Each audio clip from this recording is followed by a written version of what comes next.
Good morning students. कल हमने पढ़ा था इलेक्ट्रॉन लब्धि एंथैल्पी, जिसको हमने किससे नोट किया था, डेल्टा एच ईजीसी। आज हम पढ़ेंगे इलेक्ट्रॉन लब्धि एंथैल्पी को प्रभावित करने वाले कारक। तो सबसे पहले देखिए परमाणुीय आकार। परमाणुीय आकार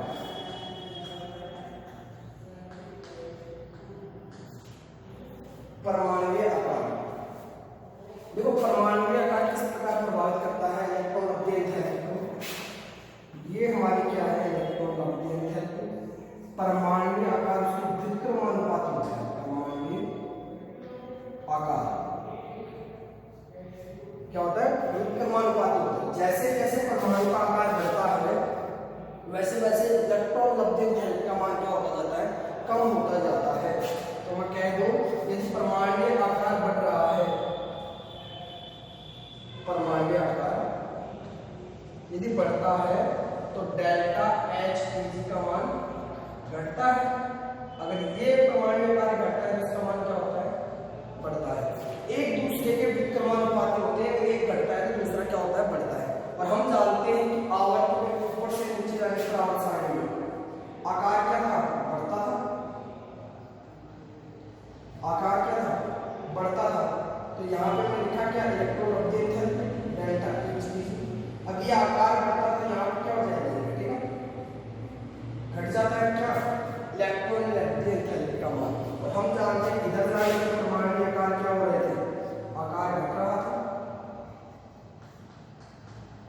तो यहाँ पे इलेक्ट्रॉन लब्धि मान क्या हो जाएगा, बढ़ जाएगा। ये हम जानते हैं। हमें बस इतना ध्यान रखना है, डेल्टा एच ईजी जो होता है वो परमाणु के आकार के व्युत्क्रमानुपाती होता है।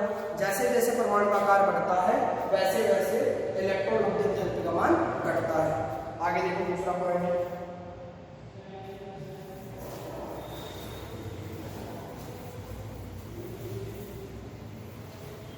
दूसरा प्रभावी नाभिकीय आवेश। प्रभावी नाभिकीय आवेश। प्रभावी नाभिकीय आवेश, इसको हमने लिखा था जेड इफेक्टिव। यदि जेड इफेक्टिव जो होता है वो डेल्टा एच ईजी के डायरेक्टली प्रोपोर्शनल समानुपाती होता है। यदि इसका मान बढ़ेगा तो इसका मान भी क्या होगा, बढ़ेगा। और इसका मान घटता है तो इसका मान भी क्या होगा, घटेगा। जैसे जैसे प्रभावी नाभिकीय आवेश मैंने बता दिया पिछले क्लास में क्या होता है प्रभावी नाभिकीय आवेश। जैसे जैसे प्रभावी नाभिकीय आवेश बढ़ता है वैसे वैसे डेल्टा एच ईजी का मान भी क्या होता है, बढ़ता है। लेकिन एक दूसरे के दोनों क्या होते हैं, समानुपाती होते हैं। आगे देखो तीसरा पॉइंट।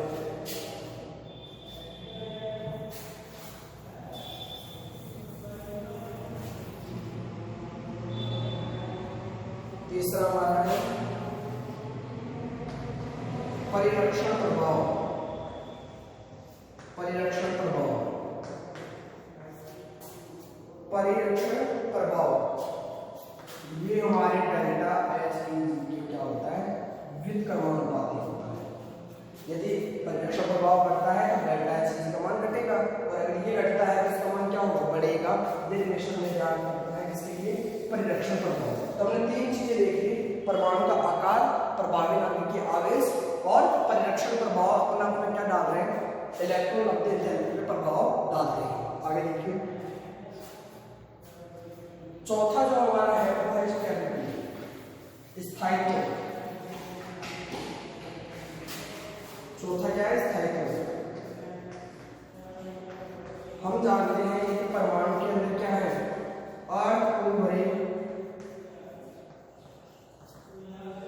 इलेक्ट्रॉनिक विन्यास है या फिर पूर्ण भरा इलेक्ट्रॉनिक विन्यास है। इलेक्ट्रॉनिक विन्यास तो वो क्या होते हैं, स्थायी होते हैं। और उनकी जो डेल्टा एच ईजी का मान होता है वो क्या होता है, कम होता है। यानी ऐसे कक्षा के ऐसे परमाणु जिसके अंदर क्या हो, अर्ध पूर्ण भरे इलेक्ट्रॉनिक विन्यास रखते हो या पूर्ण भरे इलेक्ट्रॉनिक विन्यास रखते हो, वो दोनों ही क्या होते हैं, स्थायी होते हैं। और उनका जो डेल्टा एच ईजी का मान है, इलेक्ट्रॉन लब्धि एंथैल्पी का जो मान है वो क्या होता है, कम होता है। हमने चारों देख ली, चार प्रभावित करने वाले कारक। पहला परमाणु आकार, दूसरा प्रभावी नाभिकीय आवेश, तीसरा हमने क्या देखा, तीसरा देखा परिरक्षण प्रभाव, होगा, चौथा मूल्य लिखते हैं स्थायित्व। यदि स्थायित्व होता है तो डेल्टा एच का मान क्या होता है, कम होता है।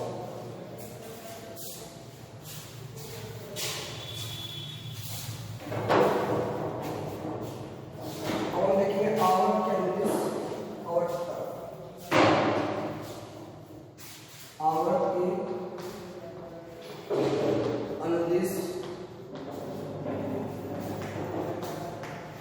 आवर्त।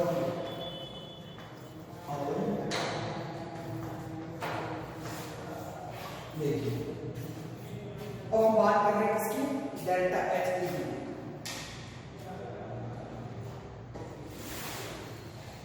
डेल्टा एच ई जी इलेक्ट्रॉन गैस एनर्जी। बाएं से दाएं जाने पर आवर्त सारणी में बाएं से दाएं जाने पर इसका मान क्या होता है, बढ़ता है, जबकि ऊपर से नीचे जाने पर क्या होता है, घटता है। क्यों? क्योंकि यहाँ पे हमें पता है परमाणु आकार क्या होता है, परमाणु आकार क्या होता है, ऊपर से नीचे जाने पर बढ़ता है। और हमने देखा कि था डेल्टा एच क्या होता है, द्रव्यमानुपाती होता है किसके, परमाणु के आकार के। यहाँ बात करें तो क्या होता है, नाभिकीय आवेश बढ़ता है,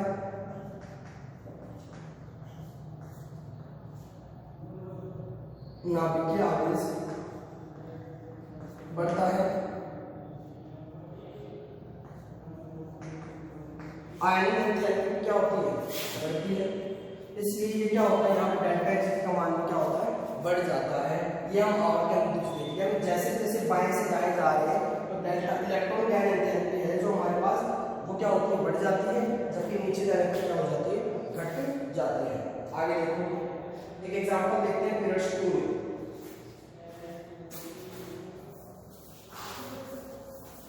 उदाहरण lithium, beryllium, boron, carbon, nitrogen, oxygen, chlorine और नियोन। ये कौन सा आपके आवर्त, द्वितीय आवर्त है। अब देखिए आपको पता है जब आवर्त सारणी में बाएं से दाएं जाते हैं तो क्या होना चाहिए था, आपके पास डेल्टा एच का जो क्रम आना चाहिए था वो क्या था, lithium, beryllium, boron, carbon, nitrogen, oxygen, chlorine, neon. हम जानते हैं आवर्त में बाएं से दाएं जाने पर क्या होता है, अब उसकी इलेक्ट्रॉन लब्धि एंथैल्पी का मान बढ़ता है, लेकिन एक्चुअल में हमें ऐसा क्रम नहीं मिलता, हमें वास्तविक क्रम क्या मिलता है। देखिए आप इलेक्ट्रॉनिक कॉन्फ़िगरेशन लिखिए 1s2 2s1, ठीक है, इसका लिखिए 1s2 2s2। बोरॉन का लिख लो 1s2 2s2 2p1, इसका nitrogen 2p2 2p3 2p4 2p5 2p6। अब आपको पता है जो अर्धपूर्ण भरे विन्यास रखते हैं या फिर पूर्ण भरे विन्यास रखते हैं वो स्थायी होते हैं, तो पहले हम उनको नोट करेंगे। ये रहा हमारे पास एक, ये देखो अर्धपूर्ण 2p3 6 होना चाहिए था, कितने यहाँ पे 3 है, जबकि एक और देखो यहाँ पे ये आपके पास क्या है, पूर्ण भरित है, ठीक है। अब देखिए आप, हमें पता है उत्कृष्ट गैस के पास क्या होता है, स्थायित्व होता है, किसी भी प्रकार का इलेक्ट्रॉन ग्रहण करने की क्षमता क्या होती है, 0 होती है। क्यों? कि ये ऑलरेडी स्थायी है, ये इलेक्ट्रॉन ग्रहण करना नहीं चाहेगा, क्योंकि इलेक्ट्रॉन गैन एनर्जी क्या थी, इलेक्ट्रॉन को एक्सेप्ट करने की क्षमता थी, तो ये इलेक्ट्रॉन ग्रहण करना नहीं चाहता। तो सबसे क्या होती है, न्यूनतम इसकी क्या होती है, न्यूनतम डेल्टा एच का मान क्या हो जाएगा, न्यूनतम, क्योंकि इसके पास क्या है, पूरे तरीके से पूर्ण भरित इलेक्ट्रॉनिक विन्यास रखता है, जिससे इलेक्ट्रॉन को गेन नहीं कर पाता है। तो सबसे पहले जो ऊर्जा मिलता है सबसे पहले किसकी होती है, नियोन। अब देखो दूसरा हम बात करते हैं, ये अर्धपूर्ण कक्षक है, ये भी स्थायी होते हैं, तो इसकी भी क्या होगी, डेल्टा एच का मान न्यूनतम होगा, तो नाइट्रोजन, फिर किसका आ जाएगा, बेरिलियम। अब देखो बाकी ऑर्डर सेम होना चाहिए, अगर आप यहाँ देखो इसकी तुलना में ये जल्दी इलेक्ट्रॉन लेके स्थायित्व प्राप्त कर लेगा। कौन करता है, लिथियम को अगर एक इलेक्ट्रॉन दे तो जल्दी स्थायी बनता है, इसका मतलब इसकी ऊर्जा क्या होती है, डेल्टा एच की वैल्यू क्या होगी, कम होगी, किसके कंपैरिजन में, इसके कंपैरिजन में। तो क्या आ जाएगा, बोरॉन की ज्यादा होती है, सॉरी लिथियम, बोरॉन, कार्बन, फिर क्या आ जाएगा, ऑक्सीजन और क्लोरीन। ये क्रम आता है हमारे पास इसका। लेकिन यहाँ पे ध्यान में जैसे जैसे आवर्तों की संख्या बढ़ती जाती है उसका आकार क्या होता जाता है, बढ़ते जाता है। तो उसके अकॉर्डिंग बोरॉन की क्या होनी चाहिए, लिथियम से कम होना चाहिए था। तो यहाँ पे एक्चुअली में होता क्या है कि बोरॉन का कम हो जाता है किससे, लिथियम से, और आपको वास्तविक क्रम क्या मिलता है, ये क्रम मिलता है, जबकि होना क्या चाहिए था, ये क्रम होना चाहिए था और क्या मुझे। तो ये आपको याद रखना है, ऐसा क्वेश्चन आ सकता है। आगे देखिए,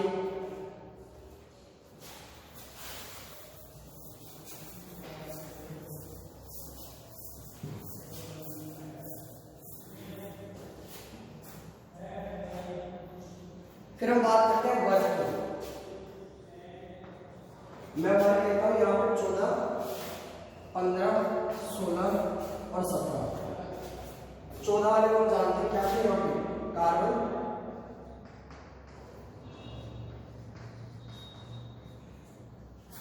नाइट्रोजन, ऑक्सीजन,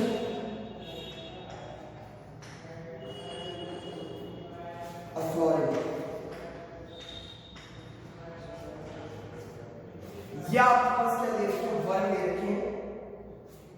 अब देखिए आपके इसमें कुछ याद करना होगा, इसमें थोड़ा चेंजमेंट है। आपको पता था जब हम आवर्त के ऊपर से नीचे जाते हैं तो डेल्टा एच इजी का मान क्या होता है, घटता है।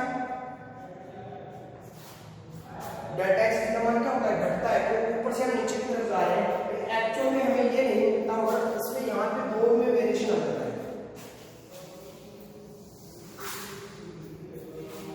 क्या होगा, यहाँ पे होना तो हम इसकी चाहिए सिलिकॉन की, लेकिन एक्चुअल में हो क्या जाता है, सिलिकॉन की ज्यादा हो जाती है डेल्टा एच की वैल्यू कार्बन की तुलना। यहाँ क्या हो जाता है, फास्फोरस की ज्यादा हो जाती है किसकी तुलना में, हाइड्रोजन की तुलना में। यहाँ क्या हो जाएगी, सल्फर की ज्यादा होती है ऑक्सीजन की तुलना में। और यहाँ क्या हो जाती है, क्लोरीन की ज्यादा हो जाती है फ्लोरीन की तुलना में। बस ये ऑर्डर आपको ध्यान में रखना है। फिर आप सभी के ऑर्डर बता सकते हो, जैसे इसका ऑर्डर की बात करता हूँ 14 की, तो सबसे ज्यादा किसकी डेल्टा एच की, सिलिकॉन की, फिर कार्बन, बाकी सेम रहेगा आपका जर्मेनियम, टिन और लेड। इस प्रकार आप सबकी क्या कर लेंगे, क्रम लिख लेंगे, राइट डाउन कर लेंगे। तो बस आपके ध्यान में रखना है ऊपर वाले में ही परिवर्तन होता है, मतलब अमूमन होता है क्या, नीचे जाने पर घटती है और परिवर्तन यहाँ आता है। तो एक्सपेक्टेड हमारे सही नहीं आता, वास्तविक जो ऑर्डर आता है वो ये ऑर्डर आता है। आपको याद रखने का तरीका बता दिया, ऊपर वाले दोनों जो होते हैं वो आपस में क्या हो जाते हैं, चेंज हो जाते हैं। कार्बन की वजह से सिलिकॉन की क्या हो जाती है, इलेक्ट्रॉन ऑफ द अंदर भी ज्यादा हो जाती है। तो हमने ग्रुप 16, 17, 18, 19 देख ली। अब मैं एक एग्जांपल देता हूं आपको।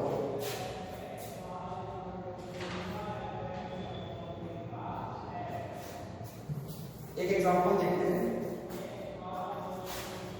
क्वेश्चन है ऑक्सीजन, सल्फर, क्लोरीन और आयोडीन, इसको हमको क्या करना है, डेल्टा एच इजी के बढ़ते क्रम में व्यवस्थित करना है, बढ़ते क्रम में व्यवस्थित करना है, व्यवस्थित करना है। ठीक है, देखिए कैसे करेंगे।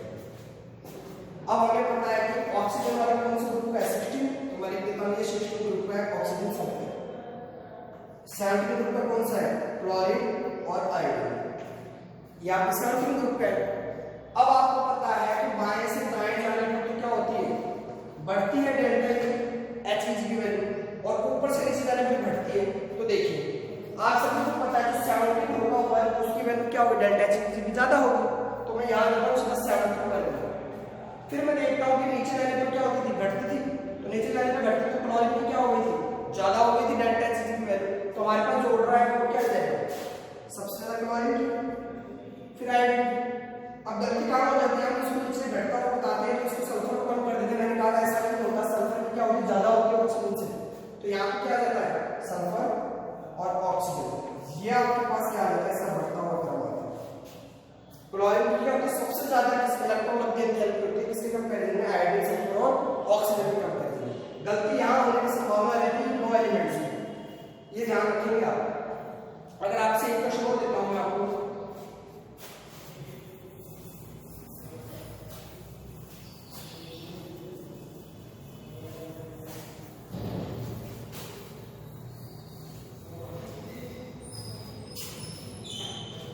देखो ऑक्सीजन और नाइट्रोजन, इसकी डेल्टा एच की वैल्यू नेगेटिव क्यों आती है और इसकी पॉजिटिव क्यों आती है, ये आपको बताना है। अब आप जानते हो ऑक्सीजन का इलेक्ट्रॉनिक विन्यास कितना था, 1s2 2s2 2p4, क्योंकि इसका एटॉमिक नंबर कितना, परमाणु क्रमांक कितना होता है 8। तो आप बताइए मुझे इसको एक इलेक्ट्रॉन देना है तो मैं क्या करूंगा, इससे एक इलेक्ट्रॉन देने के लिए मैं इसको क्या ऊर्जा दूंगा या निकलेगी बाहर, क्यों, क्योंकि ये एक इलेक्ट्रॉन एक्सेप्ट करता है किसमें कन्वर्ट होता है 2p5 में कन्वर्ट हो जाएगा। तो 2p5 में क्या है, एक अस्थायी है तो कोई दिक्कत ही नहीं है, क्या आ जाएगा 1s2 2s2 2p5, ये किसमें कन्वर्ट हो गया 1 O माइनस में। अब साथ में क्या निकल गई ऊर्जा। जबकि नाइट्रोजन की बात करता हूं 1s2 2s2 2p3 7। अब ये देखिए ये ऑलरेडी आपको बड़ा कक्षा का ये कैसा होता है, स्थायी होता है। इसको इलेक्ट्रॉन देने के लिए आपको क्या करना पड़ता है, ऊर्जा देनी पड़ती है, ठीक है। तो इसको ऊर्जा देनी पड़ती है, मैंने कहा जिसको ऊर्जा देनी पड़ती है उसका मान क्या होता है, पॉजिटिव होता है, और जिसको बाहर करते हैं उसका मान क्या होता है, नेगेटिव होता है, डेल्टा एच का मान। तो यहाँ पे ये स्थायी था, उसको आसानी से आप इलेक्ट्रॉन दे नहीं सकते क्योंकि इसमें इलेक्ट्रॉन के माइनस माइनस के बीच क्या होता है, रिपल्सन होता है, प्रतिकर्षण होता है, जिसकी वजह से हमें ऊर्जा देनी पड़ती है और ये इसमें कन्वर्ट हो जाता है n माइनस में, और इसके इलेक्ट्रॉनिक विन्यास क्या होता है 1s 2s2 2p4। और यहाँ पे वैल्यू आती है डेल्टा एच की, वो कैसी आती है पॉजिटिव, जबकि ऊपर वाले में क्या आती है डेल्टा एच की वैल्यू नेगेटिव। तो आप बता सकते हो यदि आपको ऊर्जा देनी पड़ रही है तो डेल्टा एच का मान क्या आएगा पॉजिटिव, यदि आप बाहर निकाल रहे हो तो कैसा आएगा नेगेटिव। ये हम डिस्कस कर चुके थे। ये हमारी हो गई इलेक्ट्रॉन अध्ययन थेरेपी। अब उसकी एप्लीकेशन देखेंगे।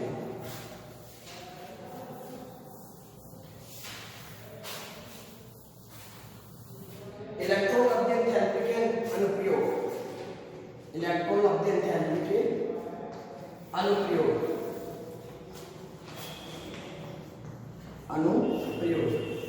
तो देखिए आपके पास क्या है डेल्टा एच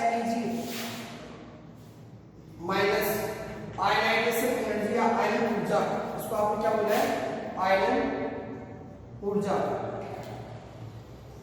और ये आपके पास क्या है इलेक्ट्रॉन लब्धि एंथैल्पी, लब्धि एंथैल्पी। यदि इसका अंतर जालक ऊर्जा से क्या है कम है, इससे जालक ऊर्जा से,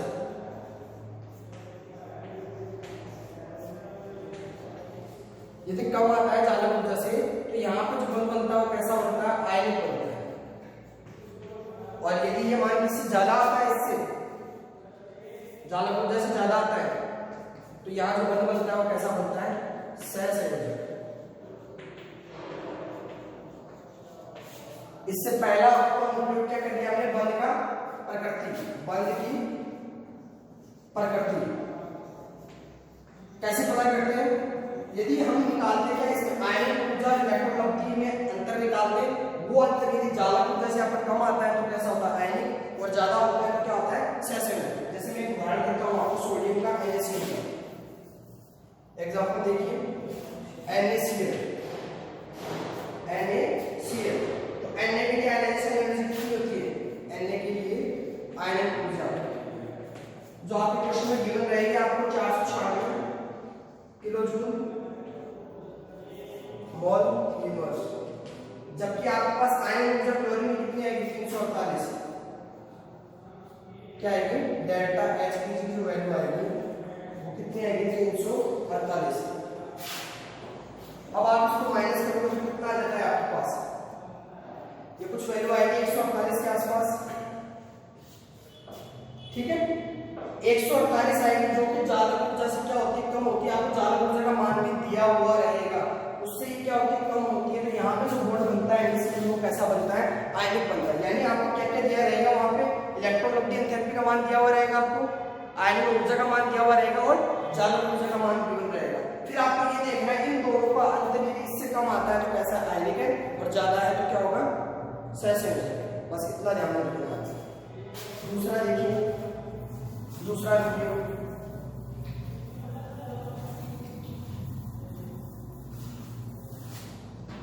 दूसरा होता है आपकी अभिक्रियाशीलता, अभिक्रियाशीलता विक्रियाशीलता,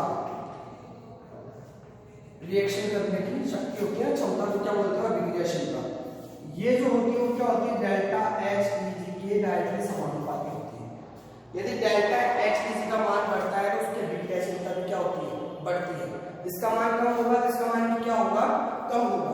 जैसे आप देखते हो ऊपर से नीचे जाने पर क्या होते थे, आकार उसका बढ़ता था तो उसकी जो इलेक्ट्रोनेगेटिव थी कम होती थी, कम होती थी तो उनकी यहाँ विक्रियाशीलता क्या हो जाती थी, कम हो जाती थी। तभी आप देखते हो हीलियम, लिथियम और पोटेशियम जल्दी से रिएक्शन कर जाते हैं कंपैरिजन टू सीजियम के, इनके फ्रैक्शन में, ठीक है। फिर अगला देखो ऑक्सीकारक क्षमता, तीसरा है ऑक्सीकारक क्षमता। ऑक्सीकारक क्षमता, ऑक्सीकारक क्षमता भी क्या होती है, डेल्टा एच इजी के डायरेक्टली समानुपाती होती है। तो यदि अगर आपकी डेल्टा एच की वैल्यू बढ़ेगी तो ऑक्सीकारक क्षमता भी क्या होगी, बढ़ेगी। ये हमने 3 पॉइंट देखिए। यदि आपके आयरन ऊर्जा और इलेक्ट्रॉन लब्धि एंथैल्पी का अंतर्जाल जैसे कम आता है तो आयनिक और ज्यादा आता है तो सहसंयोजक बनता है। फिर दूसरा आपने देखा विक्रियाशीलता के साथ डायरेक्टली समानुपाती होता है और ऑक्सीकारक क्षमता के साथ में क्या होता है, डायरेक्टली समानुपाती होता है। तो डेल्टा एच की वैल्यू बढ़ेगी तो उसकी विक्रियाशीलता और ऑक्सीकारक क्षमता भी बढ़ेगी। यदि डेल्टा एच की वैल्यू घटती है तो दोनों की वैल्यू भी क्या होगी, कम हो जाएगी। तो हमने आज कर लिया इलेक्ट्रॉन लब्धि एंथैल्पी पूरा। कल हम पढ़ेंगे इलेक्ट्रोनेगेटिविटी या विद्युत ऋणात्मकता, वो हम करेंगे नेक्स्ट क्लास में। आज के लिए इतना ही, थैंक यू।